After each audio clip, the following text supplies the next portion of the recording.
Hi everybody, this is Jen with the Pantry Raid Cooking Show, and I'm joining in on another collaboration with the wonderful co-collaborators at #Pantry Raid. So this is cooking that you actually don't follow a recipe book. You open your pantry and you glean from what you already have and you make a wonderful meal out of it. Well, I'm getting ready to go out of town for several days. My daughter's having a baby, so I am trying to set my house up for my husband and my daughter to have meals while I'm gone and not be worried about it. And so I'm gleaning. I'm going to make a couple of casseroles that they can eat throughout the week. And so I'll post one and then catch the next video, which will be the second casserole for on the go in an emergency pantry raid cooking to leave for your household. If you should find yourself sick and in bed, have to go out of town, whatever it may be, there's always something that you can whip up from your pantry without running to the market at the last minute to get these items. So here we go. Today I'm going to be cooking a pantry raid Hungarian goulash. Who doesn't always have some type of noodle in the house? So we're going to be using large elbow macaroni. I've got some wonderful ground turkey. I have some spaghetti sauce, which has an Italian flavor, which will just take this up a notch. There's nothing like the Italian seasoning that you would find in Italian sausage. Loaded with fennel, makes a wonderful pasta-based dish. And then we're gonna add some paprika and then a little smoked paprika just to take it up a notch. This will be really good. And then some sharp cheddar. That will just round this whole dish out. Everything's better with cheddar, so I've heard, at least in my family. So here we go. Okay, so basically I'm gonna do the best I can with my little surface area here. So what we're gonna do is we're gonna finely chop a bell pepper.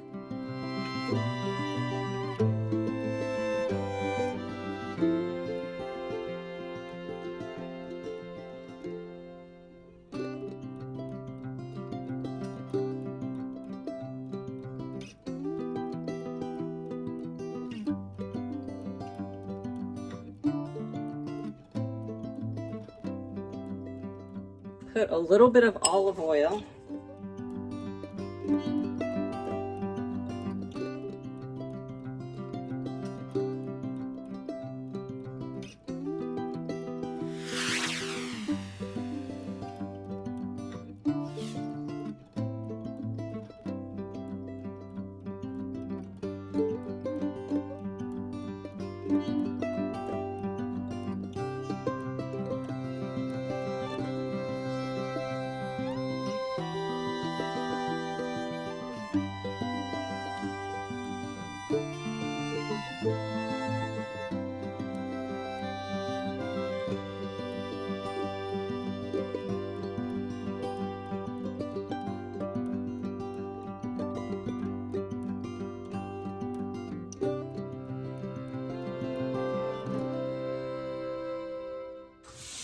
Okay, so we'll just turn this around and bring you along the journey of the sauteing here. I've got water on here that's going to be brought up to a boil. And we're just going to sweat these. I always like to add a little bit of salt to help sweat these out. So we're going to add just a little bit of crushed red pepper flakes. That'll bring out a nice little gentle heat.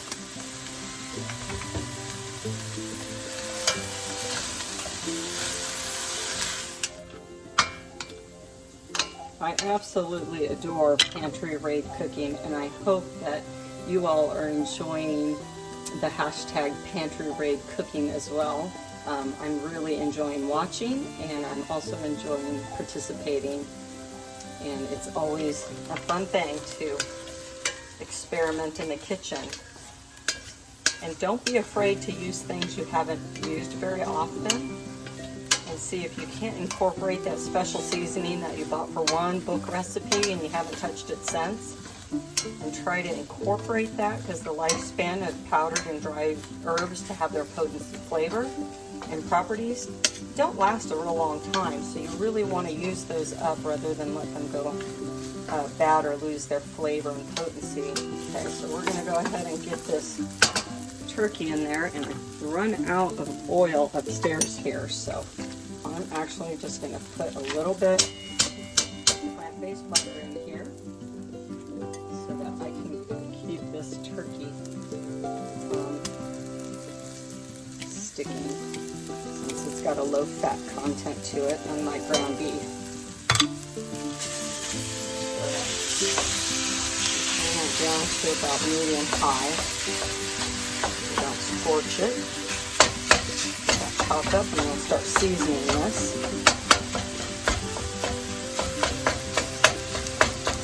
Sometimes I wish in my breakfast, lunch, and dinner that I have my camera or phone on with me, because I last minute cook everything. When I get a hunger for something, I just run in there and start grabbing things and think, oh, this was the perfect dish for Pantry Raid. And I didn't have my phone set up, so it was a loss for the viewers. So I always like onion powder, and I follow that up with a roasted garlic powder, and just pepper, and then add some salt to the meat. You want to have that flavor in there, because it really helps to pop all the other flavors when you have salt in. And you also want to salt your pasta water, otherwise it's almost like having a cookie with no sugar in it. You could put some herbs in here, so I might put a little bit of parsley in here.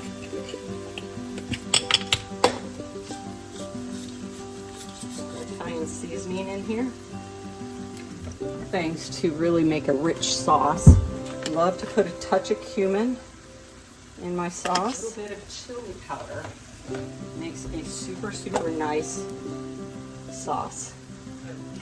Evaporated cane juice or sugar, natural sugar, or a little honey, just to help that tart, tangy tomato sauce have a deeper level of flavor than too sour. Yet this won't be sweet. It'll taste like a really nice vine-ripened tomato. I'm going to put about a tablespoon of the paprika and just a very small amount of the smoked.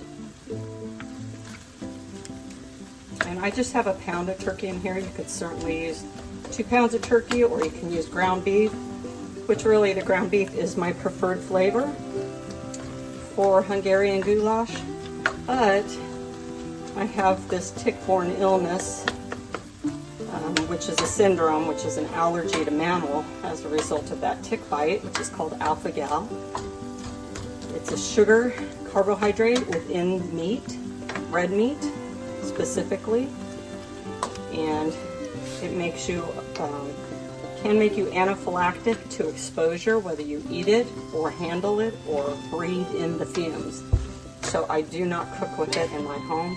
My family eats that at restaurants, or they might put something in the microwave, but I don't cook it where it permeates the house with steam or where I'm over it cooking it. So we do white meat only here as far as what I cook for the family.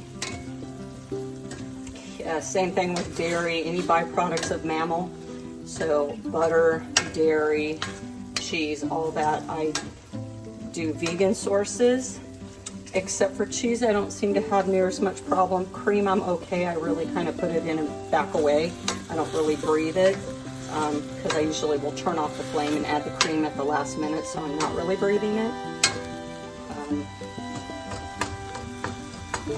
So that's just my little backstory here of why I'm using turkey rather than the best flavor comes from the beef. Now you can make your turkey have a beefier taste to it, and I do that often to make that meatloaf flavor. I put Bragg's liquid amino, and I just squirt it in there, and those amino acids, although they come from a fermented soy, they give that beefy flavor like a beef broth. And so that is how I remedy turkey and chicken dishes, to have that more beef taste to it. And we'll add our sauce.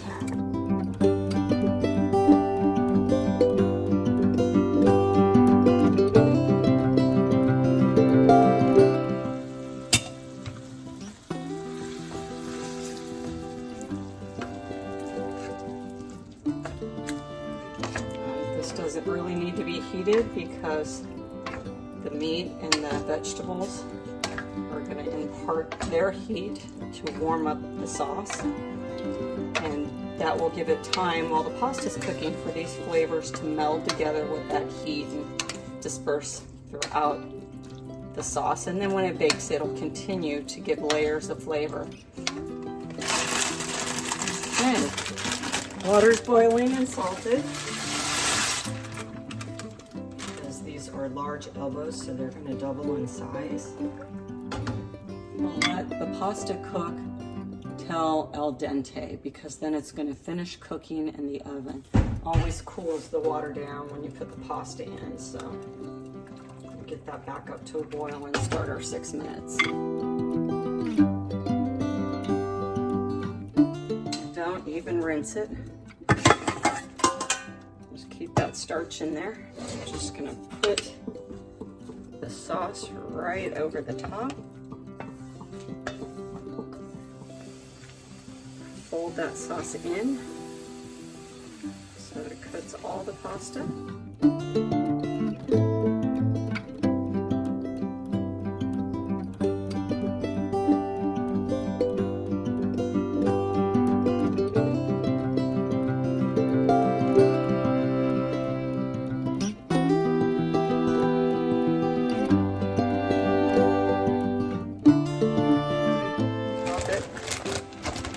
Cheese.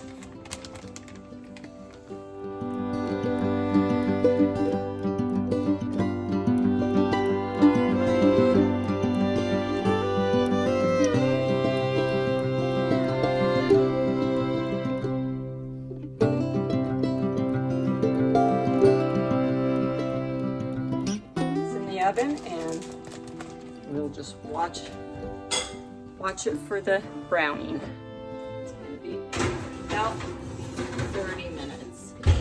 We'll set our timer and we'll check that in about 30 minutes. And then one little tip that I like to give you is if you can smell the food cooking, it's close to getting done.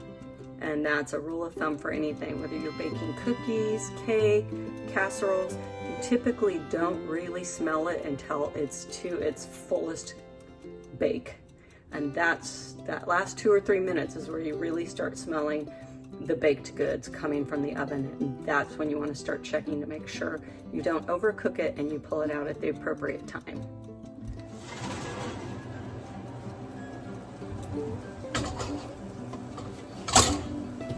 Okay, here is the finished product. Is that not gorgeous? Absolutely perfect. And so let's plate up a little bit of this. Okay, so we're gonna just take a little bit of this out. Piping hot and gorgeous, the taste test. So try whipping this up for your family. You will not be sorry. This won't last more than a couple of days. I promise. See you on the next video.